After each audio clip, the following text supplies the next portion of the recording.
A funeral is disrupted by a stray dog who seems desperate to get to the coffin. After repeated attempts to calm the dog, the mourners finally open the coffin, and the revelation changes everything they thought they knew about the deceased. And if you cherish your family and love stories like this, don't forget to subscribe to our channel and avoid 10 years of bad luck. The autumn wind swept across Cedar Grove Cemetery, rustling through the carefully manicured grass as mourners gathered around the mahogany casket. The sky hung heavy with dark clouds, matching the somber mood of the assembled crowd. Professor Richard Matthews' funeral had drawn a considerable audience. Faculty members in pressed suits, students clutching notebooks where they'd once scribbled his lectures, and family members trying to maintain their composure. Linda Matthews stood at the podium, her fingers gripping its edges as she addressed the crowd. Her black dress and pearl necklace, Richard's last Christmas gift to her, made her appear put together, but her trembling hands betrayed her emotional state. She spoke about Richard's dedication to teaching, his passion for literature, and his ability to inspire students. Each word seemed to cost her tremendous effort. Richard believed in the power of education to transform lives, she said, her voice steady despite her inner turmoil. He spent 30 years in the classroom, and each semester he would tell me about the potential he saw in his students. She paused, collecting herself. The crowd remained silent, many nodding in agreement. In the third row, Mark Anderson watched the ceremony with a mix of grief and curiosity. As Richard's best friend and fellow professor in the English department, he had spent countless hours discussing literature and life with the deceased. Yet now, standing among the mourners, something felt off. He noticed details he hadn't before. The way some students exchanged knowing glances, how certain faculty members seemed more tense than sad. Mark's attention shifted to the students present. Many were crying openly, clutching each other for support. In the back row, a young woman with auburn hair kept her head down, her face hidden behind large sunglasses, despite the cloudy day. Mark recognized her as Sarah, one of Richard's most promising students from last year's graduating class. Her presence struck him as unusual. Most graduated students didn't attend their former professors' funerals. The ceremony proceeded according to plan until a distinct sound cut through the eulogies. A dog's bark, sharp and insistent. Heads turned as a medium-sized mutt with matted brown fur came bounding between the rows of chairs. The dog's appearance was striking, thin but muscular, with intelligent eyes that seemed focused on something specific. Rather than running wild or begging for attention, the dog made a deliberate beeline for Richard's casket. Its behavior wasn't aggressive or playful. Instead, it displayed an almost human-like urgency. The animal stopped directly in front of the casket, raising its nose to sniff intently at the polished wood. Linda paused mid-sentence, thrown off by this unexpected interruption. A few cemetery staff members moved to intercept the dog, but it evaded them with surprising agility. The animal's barks grew more insistent, and it began pawing at the base of the casket, its actions becoming increasingly frantic. Mark stood up, intending to help remove the dog, but something about its behavior made him hesitate. He'd worked with animals before, and this wasn't typical stray dog behavior. The dog's focus was too specific, its actions too deliberate. It reminded him of search and rescue dogs he'd seen in documentaries. Animals with a mission. The mourner's initial annoyance turned to curiosity as the dog continued its determined effort to reach the casket. Its whines became more plaintive, almost desperate, creating an eerie atmosphere that overshadowed the solemnity of the funeral. Some of the students began whispering among themselves, while faculty members exchanged uncomfortable glances. One detail caught Mark's attention. Sarah, the student in the back row, had lifted her head and was staring at the dog with an expression that seemed more fearful than confused. Her hands clutched her purse so tightly her knuckles had turned white. As Mark watched, she took half a step backward, as if preparing to leave. The dog's persistence was about to transform this somber farewell into something entirely unexpected. though none of the mourners could yet grasp the magnitude of what was about to unfold. They stood at the edge of revelations that would shatter their understanding of the man they'd come to mourn, and it had taken a stray dog to set these revelations in motion. The stray dog's determined behavior escalated, transforming the once dignified funeral into a scene of mounting chaos. As it weaved between mourners' legs, its claws clicking against the cement pathway, the animal's desperation became increasingly evident. This wasn't random disruption. There was purpose in every movement, every whine, every attempt to reach Richard's casket. Linda Matthews rose from her seat, her composure finally cracking. "Someone please remove that animal," she said, her voice tight with strain. 2 groundskeepers moved forward, but the dog proved surprisingly adept at evading capture. It ducked under chairs and darted between legs, always returning to the casket with single-minded determination. The mourners' reactions varied wildly.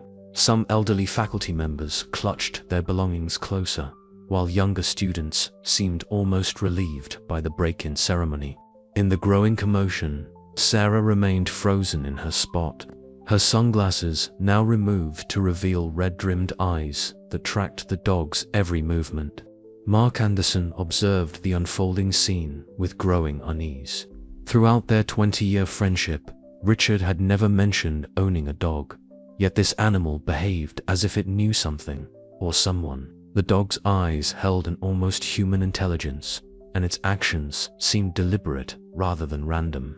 "Wait," Mark called out, his voice cutting through the murmurs. The groundskeepers paused in their pursuit. "Look at how it's behaving. This isn't normal stray dog behavior." He stood up, approaching the animal slowly. The dog stopped its frantic movement, turning to look directly at Mark with those unnervingly intelligent eyes.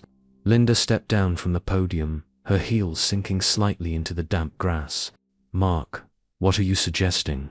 Her voice carried a note of warning, as if she feared what might come next. The pearl necklace at her throat trembled with each quick breath she took. "I think," Mark hesitated, knowing his next words would sound absurd. "I think we should open the casket." The suggestion hung in the air like smoke, heavy and impossible to ignore. Gasps and mutters rippled through the crowd. In the back row, Sarah swayed slightly, steadying herself against a chair. "That's completely inappropriate," snapped Dr. Henderson, the department head. "This is a funeral, not some circus spectacle." Several other faculty members nodded in agreement, but Mark noticed that many of the students seemed intrigued, their eyes darting between the dog, the casket, and the mounting tension among the adults. The dog, as if understanding it had an ally in Mark, sat down directly beside the casket and released a long, mournful howl that seemed to pierce through the very heart of the ceremony. The sound echoed across the cemetery, causing several birds to take flight from nearby trees. Linda stood in the center of it all, her face a battlefield of conflicting emotions. The perfect widow's composure she'd maintained cracked further, revealing glimpses of something else. Fear, uncertainty. Her hands clasped and unclasped repeatedly as she looked between Mark, the dog, and her husband's casket. "Richard was," she started, then stopped, swallowing hard. Richard was always one for signs and symbols. He believed in following where curiosity led. Her voice strengthened as she spoke, as if drawing resolve from the memory of her husband's beliefs. The crowd held its collective breath as Linda nodded slowly. "Open it," she said quietly. Then louder, "Open the casket." The funeral director stepped forward, his professional demeanor slightly ruffled. "Mrs. Matthews, I must advise against this. The ceremony's dignity." Linda's laugh held no humor. "My husband spent his life teaching students to question everything, to look beneath the surface. What dignity is there in ignoring something so insistent?" She gestured toward the dog, which had grown still but maintained its vigilant position beside the casket. Mark moved to stand beside Linda, offering silent support. The dog's eyes followed their every movement, its tail now still, its entire body tense with anticipation. The air grew thick with expectation as the funeral director, after a final hesitation, moved to unlock the casket's clasps. The metallic sound of the locks releasing seemed unnaturally loud in the cemetery's tense atmosphere. Sarah had moved closer, almost against her will, her face a mask of barely contained anxiety. Other mourners drew nearer as well, pulled by a mixture of morbid curiosity and genuine concern. No one could have predicted how this breach of funeral etiquette would shatter their understanding of Richard Matthews, or how a simple stray dog would become the catalyst for exposing long-buried secrets. As the funeral director's hands rested on the casket lid, ready to lift, the autumn wind held its breath along with the crowd. The truth waited just inches away, separated from them by polished mahogany and brass fittings. Whatever they were about to discover would change everything they thought they knew about Richard Matthews and about each other. The casket lid creaked open with the weight of inevitability. The gathered mourners collectively held their breath, unconsciously leaning forward. Richard Matthews lay there, perfectly arranged in his best suit, looking as if he might simply be sleeping, but it was the white envelope resting on his chest that drew everyone's attention. The crisp paper stood out starkly against the dark fabric of his suit jacket. The dog, which had been so frantic moments before, grew suddenly quiet. Its mission apparently accomplished. It sat calmly, watching the scene unfold with those unnaturally knowing eyes. Linda's hand trembled as she reached for the envelope.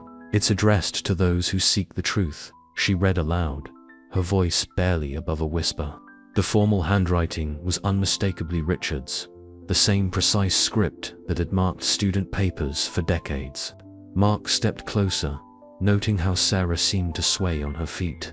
Her face had gone pale, and she gripped the back of a nearby chair so tightly her knuckles showed white. He wondered if she already knew what the letter might contain. "Read it," someone in the crowd called out. Others murmured in agreement. Linda looked to Mark, who nodded encouragingly. With shaking fingers, she broke the seal and unfolded several pages of Richard's distinctive handwriting. "My dearest friends and family," Linda began reading, her voice growing stronger with each word. "If you're reading this, then our curious friend has completed his task." She paused, glancing at the dog, which remained eerily still. "Yes, I refer to the dog you've no doubt just met. His name is Shadow, and he has been my most loyal confidant these past few years." A ripple of confusion moved through the crowd. Richard had never mentioned owning a dog, let alone one named Shadow. Linda's hands tightened on the paper as she continued reading. "The truth I'm about to share will hurt many of you, and for that, I am deeply sorry. But I can no longer bear the weight of these secrets, even in death." Linda's voice cracked slightly, but she pressed on. "My life has been a carefully constructed facade, maintained through years of deception and careful manipulation." The letter went on to detail a relationship that had begun 2 years ago with a student, Sarah. Linda's voice faltered as she read this part, her eyes lifting to find Sarah in the crowd. The young woman had stopped trying to hide her distress, tears running freely down her face. "But this affair," Linda read, her voice now tight with controlled anger, "was not the greatest of my deceptions. It was merely a symptom of a larger truth I've hidden for decades." Mark watched as his colleague's words unraveled years of carefully maintained appearances. The letter spoke of academic fraud, of papers published under false pretenses, of a dissertation built on stolen research. Richard confessed to maintaining a network of plagiarism that had helped struggling students cheat their way through his courses, for a price. "Sarah," the letter continued, causing the young woman to flinch visibly, "was not just my lover. She discovered my operation and threatened to expose everything. Our relationship began as my attempt to buy her silence, but evolved into something I never expected. Genuine affection tangled with guilt and manipulation."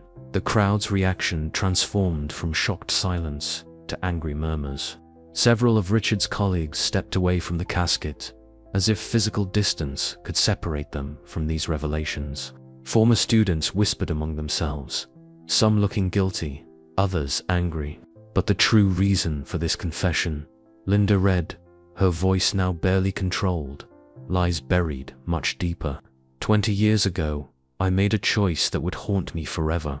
A promising student named James Miller discovered my earliest indiscretions. He confronted me one evening after class. Linda stopped reading abruptly, her hand flying to her mouth. Mark gently took the letter from her trembling fingers and continued where she left off. James disappeared shortly after that confrontation. Mark read, his own voice shaking slightly. The official investigation concluded he had run away, but the truth is far darker. The answers about James's fate can be found where Shadow has been living these past years.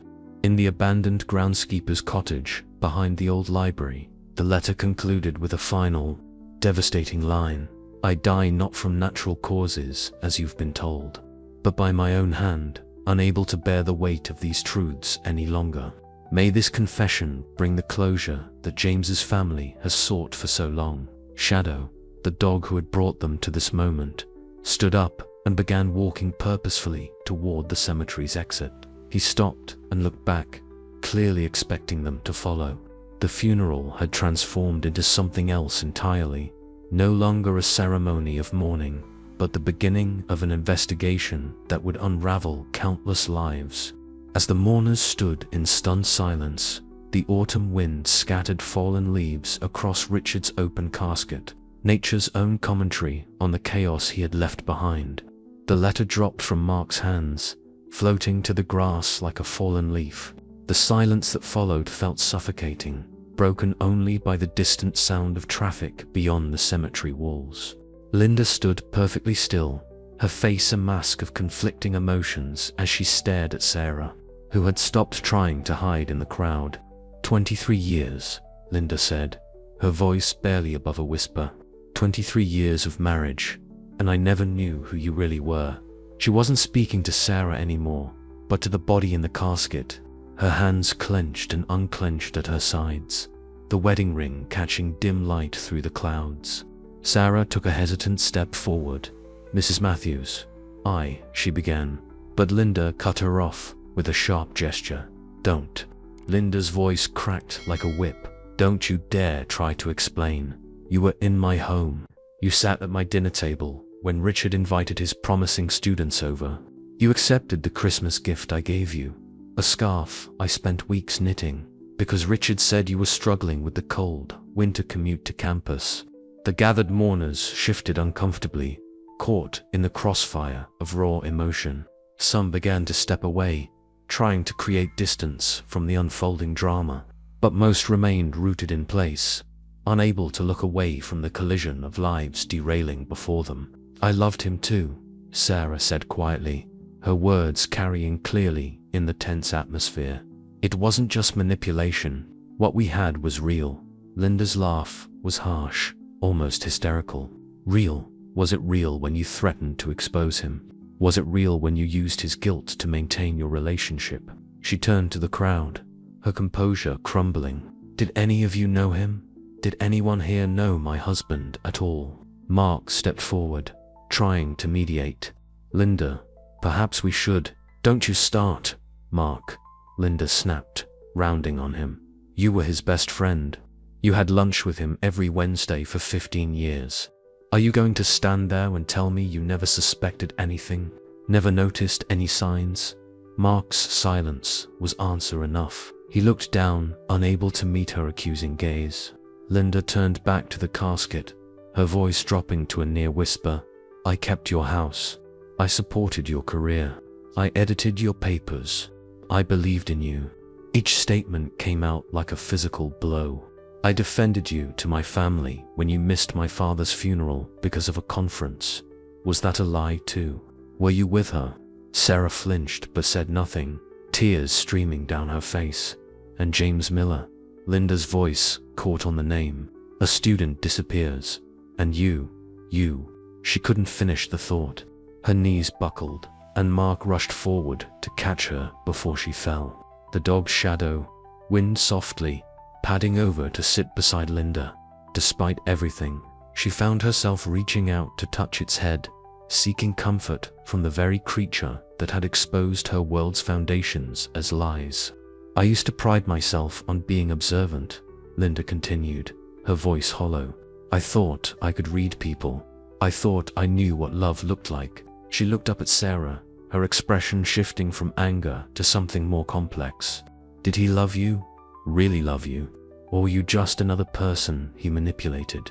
Sarah hugged herself tightly, mascara running down her cheeks. I don't know anymore. Everything I thought I knew. Every moment we shared.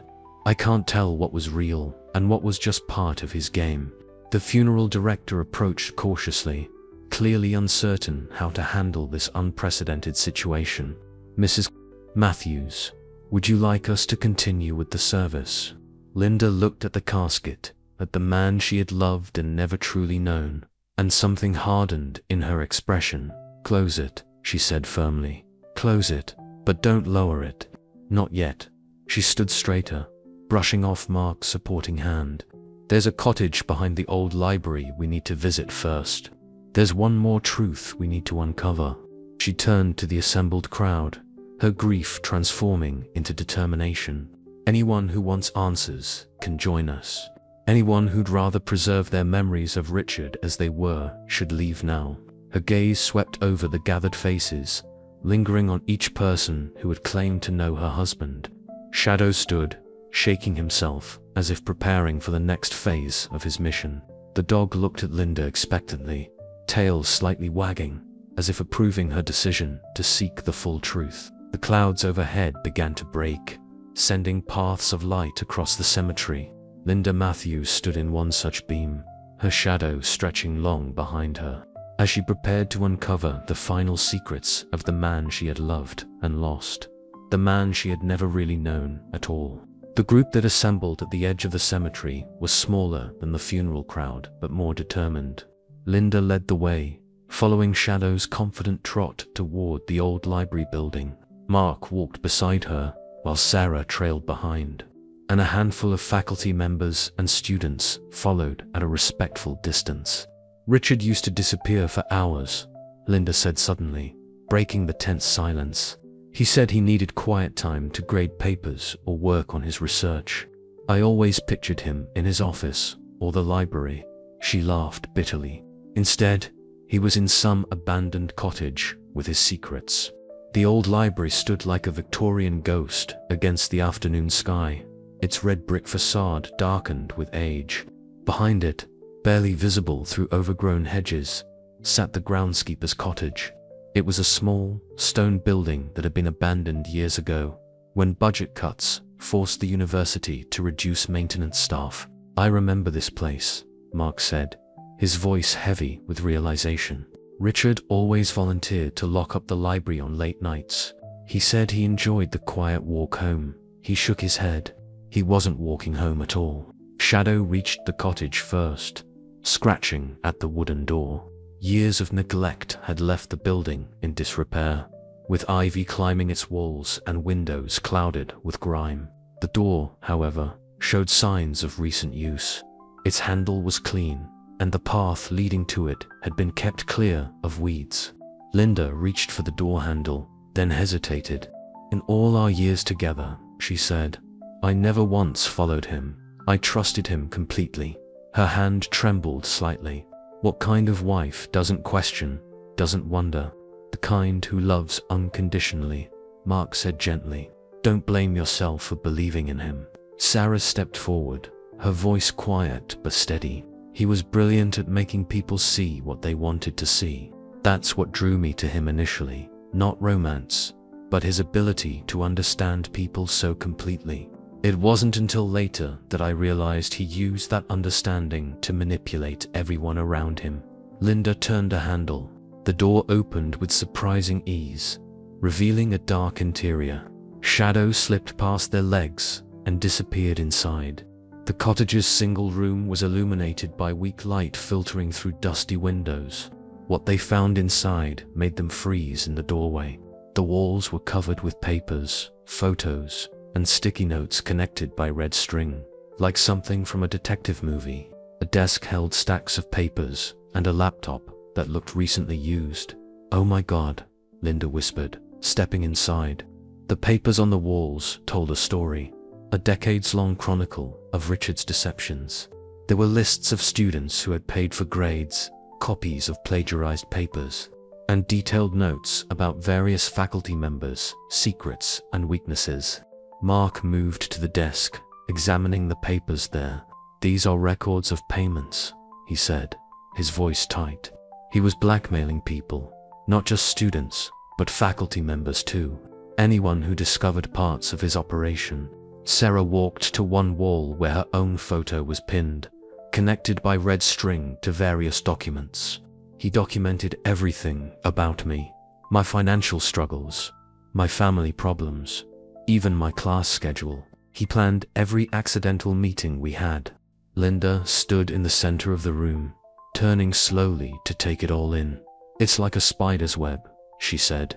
"Every thread connected, every person caught in his manipulation somehow." She stopped when she reached a section of wall dedicated to James Miller. The missing student's photo showed a young man with bright eyes and an earnest smile. Around it were newspaper clippings about his disappearance, police reports, and handwritten notes in Richard's precise handwriting. Shadow padded over to a corner of the room and began pawing at the floorboards. The sound drew everyone's attention. "Look at this," Mark said, picking up a journal from the desk. The last entry was dated the day before he died. He opened it, reading aloud. "Shadow knows where James is. He always has. That's why I could never keep him away from that spot. A dog's sense of loyalty extends beyond death, it seems. How fitting that my final act of confession should be guided by the only creature I could never deceive." Linda moved to where Shadow was scratching at the floor. A loose board shifted under her touch. Beneath it was a small box, its surface covered in dust except for recent fingerprints. The group gathered around as Linda lifted the box with trembling hands. Inside was a USB drive, another envelope, and a set of coordinates written on a piece of paper. "He left us a treasure hunt," Sarah said, her voice barely audible. "Even in death, he's controlling how we discover the truth." Shadow sat beside Linda, his task apparently complete. The cottage felt smaller, with the weight of secrets pressing in from every wall. The late afternoon light cast long shadows through the windows, making the red strings connecting the papers look like trails of blood. They had found answers, but each answer only led to more questions. The cottage had revealed Richard's methods, but his deepest secret, what happened to James Miller, still lay ahead of them, waiting to be discovered. The group gathered around the cottage's worn desk. As Mark connected the USB drive to the laptop, Linda sat heavily in the desk chair, her fingers tracing the coordinates written on the paper. Sarah stood near the door, as if preparing for a quick escape, while Shadow remained vigilant by Linda's side. "Before we look at what's on this drive," Linda said suddenly, "I need to share something." She closed her eyes, seeming to draw memories from a place she'd long kept locked. "About 3 months ago, I woke up around 2 a.m. Richard wasn't in bed. I found him in his study, burning papers in the fireplace." Mark leaned against the desk, his expression troubled. "What did he say when you found him?" "He said he was clearing out old student papers, but..." Linda opened her eyes, looking at the wall covered with James Miller's information. "He was crying. I'd never seen him cry before. When I tried to comfort him, he said something I didn't understand at the time. He said, sometimes the weight of carrying something becomes heavier than the consequences of letting it go." Sarah moved closer, wrapping her arms around herself. 2 months ago, he started acting strangely in class. He spent an entire lecture talking about Greek tragedies, specifically about characters who commit terrible acts and then spend their lives trying to atone for them. "I remember that day," Mark added, his voice heavy with realization. "He came to my office afterward. He tried to tell me something, but kept talking in circles about ethical dilemmas and moral responsibility. I thought he was just working through ideas for a paper." He ran a hand through his hair. "God, how did I miss the signs?" Linda turned to the laptop, her hand hovering over the keyboard. "There was a night, years ago, When Richard came home covered in dirt, he said he'd been helping a student jumpstart their car in an unpaved lot. He took a shower immediately and burned those clothes the next day. I convinced myself it was because he'd ruined his suit with mud. The laptop screen flickered to life, revealing a folder labeled Simply Truth. Inside were dozens of video files, each dated and named with clinical precision. The most recent was titled Final Confession. Linda double-clicked the file.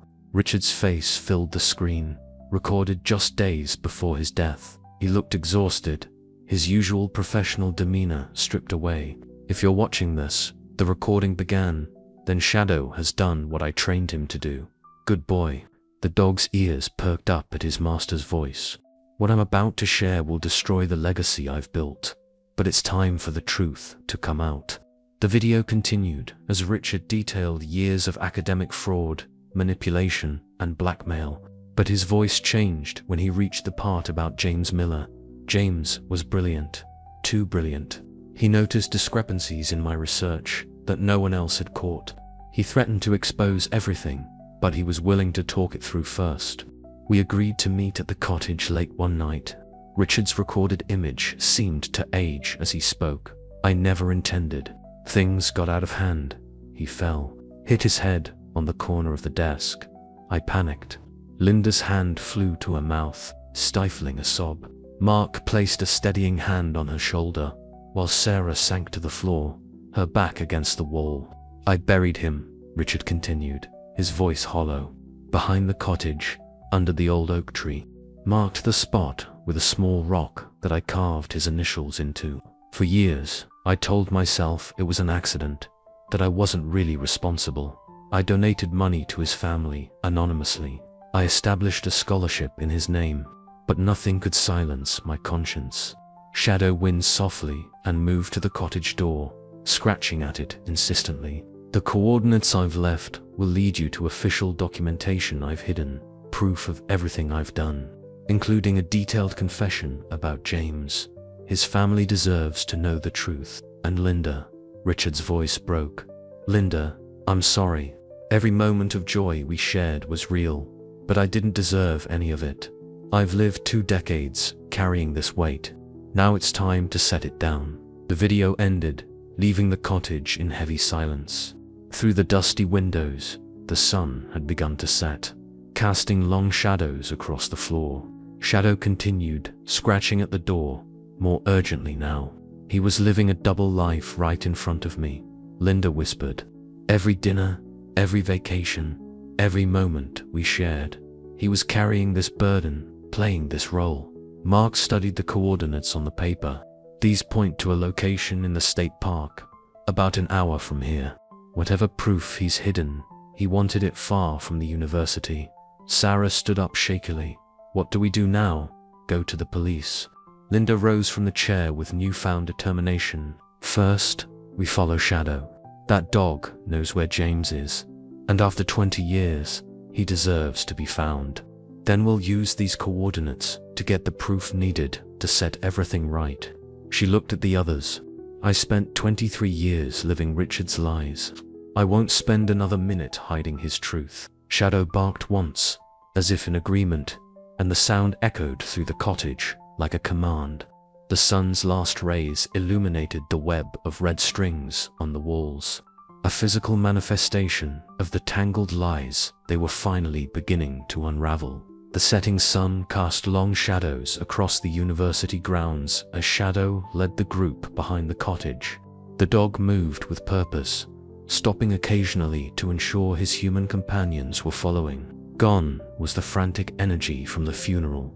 Now he exhibited an almost solemn determination. I don't understand something, Mark said as they followed. If Richard trained Shadow to reveal all this after his death, where has the dog been living all this time? None of us ever saw him before today.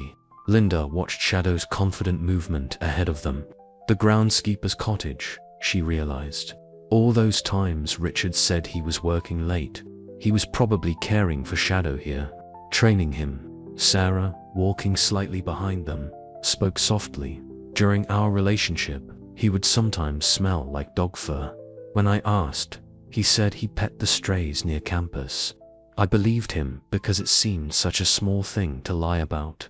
Shadow led them to a massive oak tree behind the cottage. Its branches spread wide, creating a canopy that had prevented much undergrowth from developing. The dog began scratching at a specific spot near the tree's base, whining softly. Mark moved closer, examining the area. "Look," he said, pointing to a small rock partially buried in the soil. Weather-worn but still visible were the initials J.M. carved into its surface. Linda's breath caught. "James Miller. He's really here." After all these years, she turned to Sarah. "Call the police. They need to know about this." As Sarah stepped away to make the call, Shadow's behavior suddenly changed. The dog trotted to a different spot several yards away and began pawing at the ground with increased urgency. Mark followed, kneeling to investigate. "There's something here too," he said, brushing away decades of accumulated dirt and leaves. Another stone emerged, this one with different initials. R.M. "Richard Matthews," Linda whispered. "But why would he?" Shadow barked sharply, then began digging in earnest. The dirt flew as his paws worked frantically at the earth. Within minutes, he had uncovered a small metal box. Linda knelt beside the hole, reaching for the box with trembling hands. The metal was corroded, but the lock was modern, recently added. The key they'd found in the cottage fit perfectly. Inside lay a leather-bound journal, its pages yellow with age, and a collar old and worn, with a tag that read, "Scout." "Scout?" Sarah asked, returning from her phone call. "Who's Scout?" Shadow sat beside Linda, his tail wagging slightly as he looked at the collar. Linda opened the journal, her eyes widening as she read the first page. "September 15th, 1985, she read aloud. "Today, I had to say goodbye to Scout. Mum says 14 years is a long life for a dog, but it doesn't make losing my best friend any easier. I promised Scout I'd never forget him, that one day I'd have another dog just as loyal." She looked up. "This is Richard's childhood journal." Mark frowned. "But why bury it here? Why mark it with his initials, like a grave?" Linda finished, turning pages. "Listen to this entry from last month. Shadow reminds me so much of Scout. The same unwavering loyalty, the same intelligence in his eyes. But while Scout kept my childhood secrets, Shadow will reveal my darkest truths. It's fitting, somehow. The pure love of a dog, bookending a life that lost its way." Shadow moved closer to Linda, resting his head on her lap as she continued reading. "I've trained Shadow to finish what I couldn't do in life, to expose the truth about James, about everything. Dogs can sense things we can't. Shadow always knew where James was buried. No matter how many times I tried to keep him away from that spot, he'd return. Maintaining a vigil I wasn't brave enough to acknowledge. The sound of approaching sirens cut through the evening air. Shadow's ears perked up, but he remained firmly by Linda's side. "My final request," Linda read, her voice breaking, "is that Shadow be given to Linda. He'll protect her as he protected my secrets. Love her as unconditionally as Scout loved me. Perhaps through him, I can offer one last act of genuine love to make up for years of deception." The police cars were visible now, their lights flashing as they approached the cottage. Shadow stood, positioning himself protectively between Linda and the approaching vehicles. "All this time," Linda said, touching Shadow's fur gently, "you were his conscience, the one pure thing in his life of lies." The dog leaned into her touch, his eyes full of understanding. The journal's final page contained one last entry. "Shadow will lead them to James, to the truth, to everything I've hidden. And then, like Scout before him, he'll offer the kind of loyalty and love I never deserved but always longed for. In death, through him, perhaps I can finally do something right." As police officers approached, Shadow remained steadfast beside Linda, his role transformed from keeper of secrets to protector of truth. In him, Richard's dual nature found its resolution. The innocent love of a childhood dog and the weight of adult sins, bound together in one faithful companion who would now guide them through whatever revelations were yet to come. The police cordoned off the area with yellow tape as the forensics team began their work. Floodlights cast harsh shadows across the scene, turning the peaceful university grounds into something resembling a crime scene from a television drama. Linda, Mark, and Sarah sat on a nearby bench, Shadow still faithfully at Linda's side, as they watched the methodical excavation begin. Detective Morris, a weathered woman in her 50s, approached them with a notepad. "I understand this is difficult," she said, her voice gentle but professional, "but I need to know exactly how you found this location." Before anyone could respond, a shout came from the excavation site. "Detective, we've found something." The group rushed to the edge of the tape, Shadow pressing against Linda's leg supportively. The forensics team had uncovered what appeared to be a plastic tarp, carefully wrapped and buried deep beneath the soil. "There's more," one of the technicians called out. "We're finding personal effects. A wallet, keys, what looks like a notebook." Linda gripped Mark's arm as the technicians carefully extracted a leather wallet from the earth. Even after 20 years, the initials, JM, were still visible on its surface. Detective Morris opened the wallet carefully, wearing latex gloves.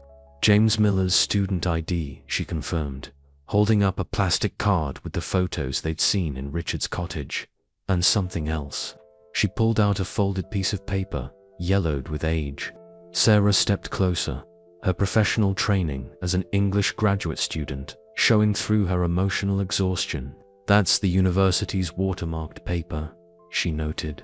"The kind used for official documents." The detective unfolded the paper carefully, reading its contents with growing concern. "This appears to be a letter of accusation," she said, dated the day James Miller disappeared. It details specific instances of academic fraud, plagiarism, and corruption within the English department. Mark ran his hands through his hair. Richard mentioned in the video that James had discovered discrepancies in his research. This must be the proof, he gathered. "There's more," Detective Morris continued. "The letter is addressed to the Board of Regents. James was planning to bypass the department entirely and go straight to the top. The forensics team worked carefully around the gravesite, photographing and documenting everything before removal." Shadow watched the process intently, occasionally whining softly when they uncovered something new. "Detective," one of the technicians called out, "we've found another document. This one's different. It's sealed in a plastic bag." He held up a remarkably well-preserved envelope. Linda recognized the handwriting immediately. "That's Richard's." The detective opened the protected document carefully. "To whoever finds James," she read aloud, "what happened that night was not planned, but my actions afterward were calculated and unforgivable. James confronted me with evidence of years of academic fraud. He offered me a chance to confess, to make things right. In my panic to preserve my reputation, I destroyed a brilliant young man's life and future." Sarah sank to her knees, overwhelmed. All those times he talked about Greek tragedy in class. He wasn't just teaching literature, he was confessing. The letter continued, "But James's death revealed something worse than my academic fraud. In the years that followed, I discovered other professors involved in similar schemes. Instead of exposing them, I used that knowledge to build a network of corruption. Each secret I uncovered became currency for my own protection." "The web on his cottage walls," Mark muttered. "It wasn't just about control, it was self-preservation." Shadow suddenly barked, drawing attention to another discovery. The forensics team had uncovered a small voice recorder, sealed in another plastic bag. Detective Morris handled it carefully. It's one of those old microcassette recorders, popular in the 90s for students to record lectures. Linda's hand flew to her mouth. James was recording everything. The detective bagged the recorder as evidence. "If we can recover anything from this, it might reveal conversations from that night. Technical services might be able to restore it." As the excavation continued, Shadow moved to the edge of the grave and lay down, his head on his paws, maintaining his vigil. The dog's presence seemed to bridge the decades between James's death and its discovery, between Richard's crime and his confession. All these years, Linda said, watching the methodical uncovering of truth, Richard was both the keeper of secrets and their prisoner. He built his success on a foundation of lies, then spent decades trapped by the weight of his own deceptions. Mark looked at the growing collection of evidence. He wasn't just confessing to James's death, he was exposing an entire system of corruption that's probably still in place. Detective Morris closed her notebook. This case is going to reach far beyond one man's death. The university's reputation, current faculty members, decades of graduated students, everything will be questioned. Shadow lifted his head and howled softly into the night, a sound that seemed to carry both mourning and relief. The truth, buried for so long, was finally rising to the surface, bringing with it consequences that would ripple through countless lives. Dawn was breaking over the university campus when Detective Morris called Linda, Mark, and Sarah back to the scene. The night's excavation had been thorough, and the evidence collected filled several police vans. Shadow remained close to Linda, his earlier urgency replaced by a quiet watchfulness. "We've completed the initial investigation," Detective Maurice explained, her face showing the exhaustion of the all-night effort. "But there's something else you should see." She held up a small notebook, its pages remarkably preserved inside a plastic sleeve. "This appears to be James Miller's personal journal. The last entry, well, I think you should read it." Linda took the protected document with trembling hands. The final entry was dated the day of James's death. "Meeting Professor Matthews tonight. He doesn't know what I've really discovered. It's so much bigger than just his plagiarism. There's an entire network of corruption here, going back decades. Multiple professors, administrators, even some board members are involved. The evidence is overwhelming, but I'm giving him a chance to come clean first. Everyone deserves one chance at redemption." Mark leaned in, reading over Linda's shoulder. James wasn't just threatening to expose Richard, he was about to uncover everything.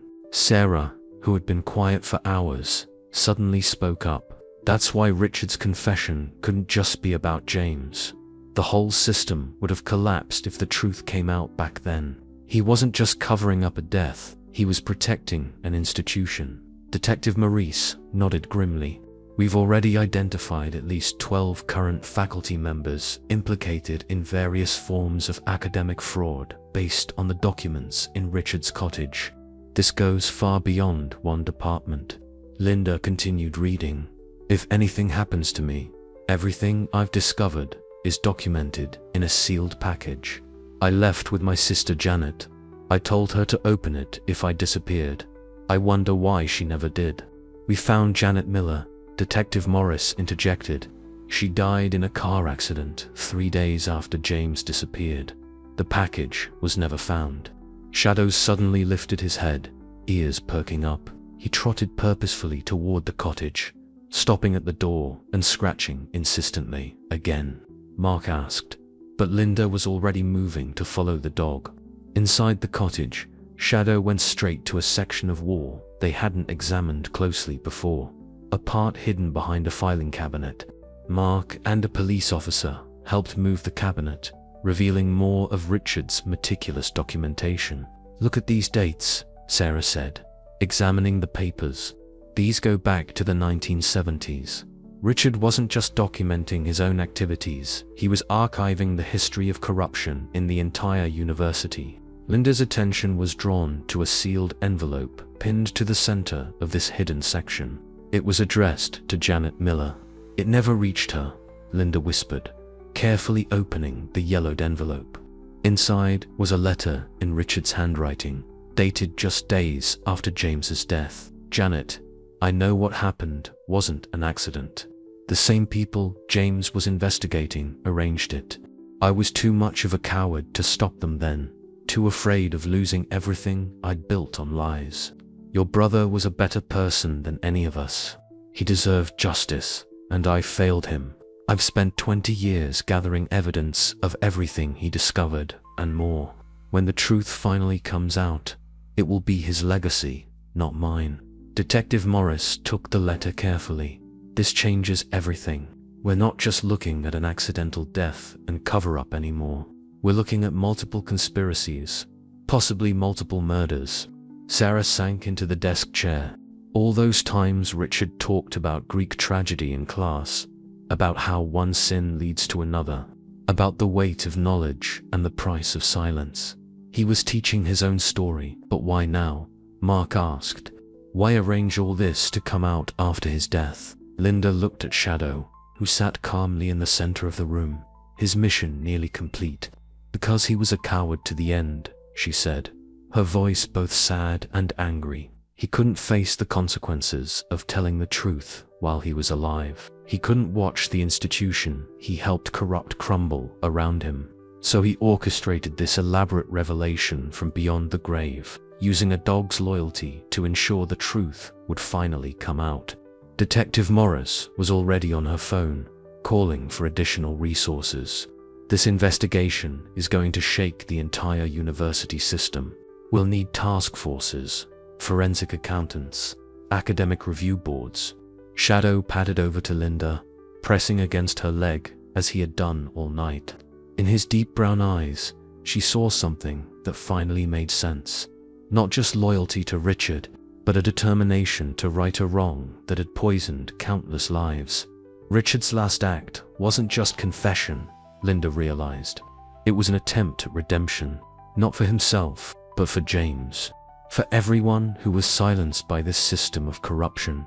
The morning sun now streamed through the cottage windows, illuminating the web of deceit that would soon be exposed to the world. Shadow looked up at Linda, and for the first time since this began, his tail wagged slightly, as if signaling that their task was nearly complete.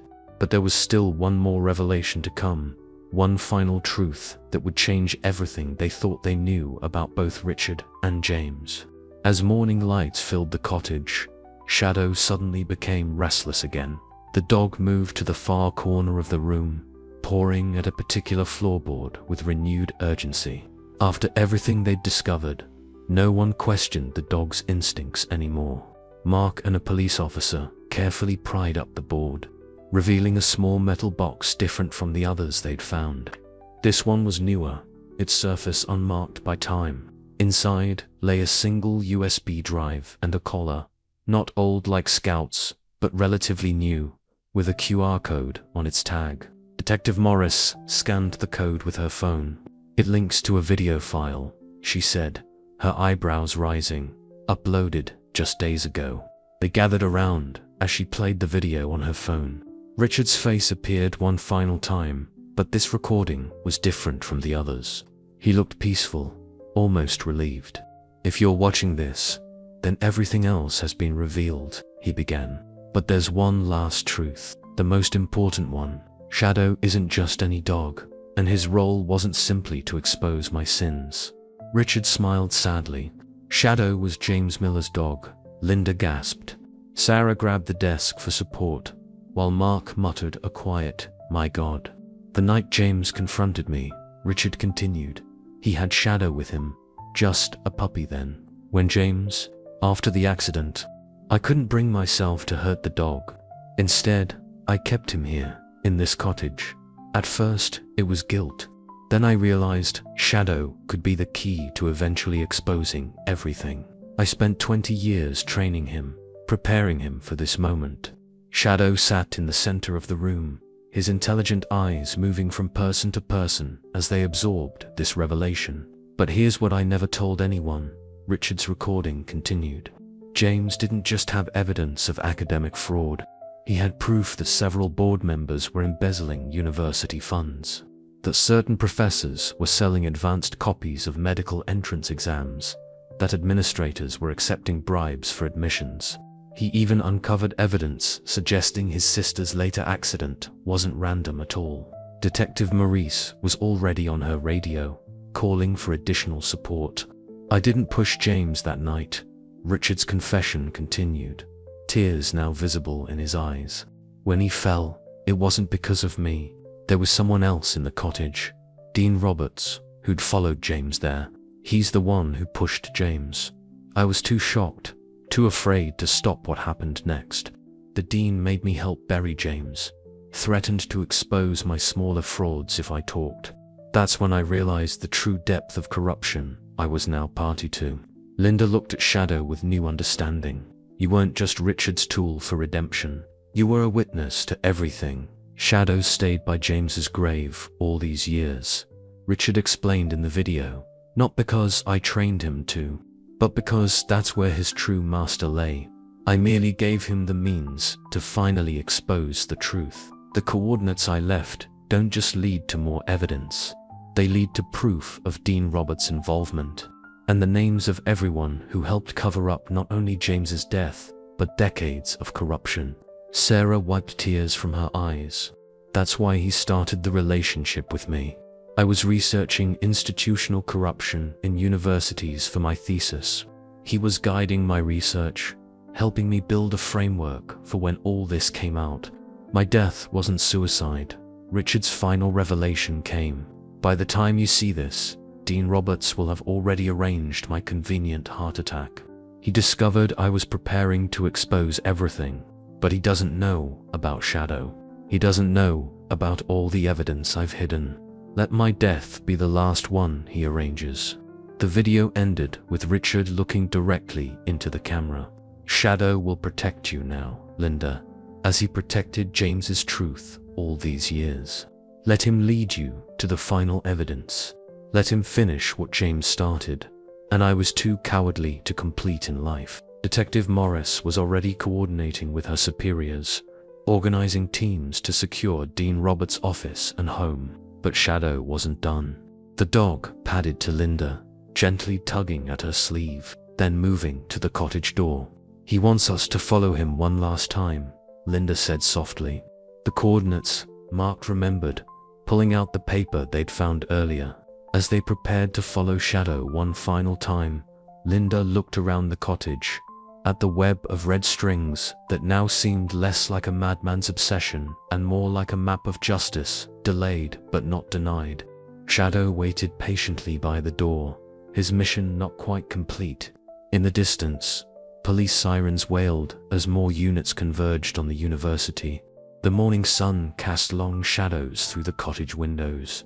But for the first time since this began, they felt less like shadows of deception and more like paths toward truth. Shadow barked once, clear and purposeful. He would lead them to the final evidence, complete his 20-year vigil, and fulfill both his original master's quest for justice and his second master's path to redemption. The truth, like the loyal dog who guarded it, had waited patiently to be discovered. The great game of deception was ending, not with Richard's death, but with his orchestrated revelation of truth, guided by the unwavering loyalty of a dog who had served two masters, one in life and one in death, but had always remained faithful to justice.